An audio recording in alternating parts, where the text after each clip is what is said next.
नमस्कार दोस्तों, स्वागत है YouTube चैनल अद्भुत भक्ति ज्ञान में। बंधुओं, हम आपको एक ही बहुत सुंदर कहानी बताएंगे। अगर यह कहानी आपको पसंद आती है तो कृपया हमारे चैनल अद्भुत भक्ति ज्ञान को सब्सक्राइब कर ले। एक गरीब विधवा के पुत्र ने एक बार अपने राजा को देखा।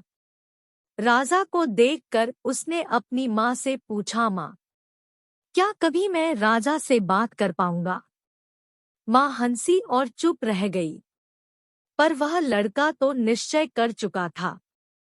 उन्हीं दिनों गांव में एक संत आए हुए थे, तो युवक ने उनके चरणों में अपनी इच्छा रखी।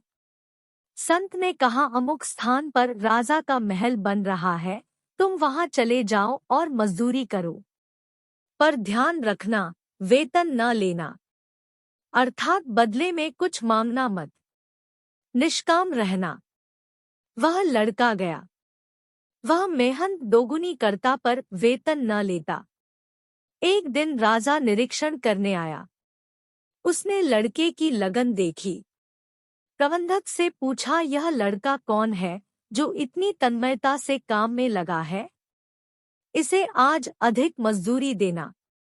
प्रबंधक ने विनय की, महाराज, इसका अजीब हाल है, 2 महीने से इसी उत्साह से काम कर रहा है, पर हैरानी यह है कि यह मजदूरी नहीं लेता।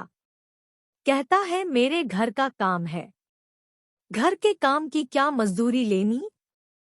राजा ने उसे बुलाकर कहा, बेटा, तू मजदूरी क्यों नहीं लेता? बता, तू क्या चाहता है? लड़का राजा के पैरों में गिर पड़ा और बोला, महाराज, आपके दर्शन हो गए, आपकी कृपा दृष्टि मिल गई, मुझे मेरी मजदूरी मिल गई। अब मुझे और कुछ नहीं चाहिए। राजा उसे मंत्री बनाकर अपने साथ ले गया और कुछ समय बाद अपनी इकलौती पुत्री का विवाह भी उसके साथ कर दिया। राजा का कोई पुत्र था नहीं, तो कालांतर में उसे ही राज्य भी सौंप दिया।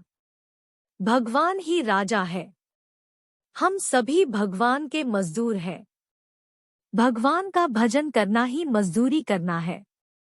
संत ही मंत्री है, भक्ति ही राजपुत्री है, मोक्ष ही वह राज्य है।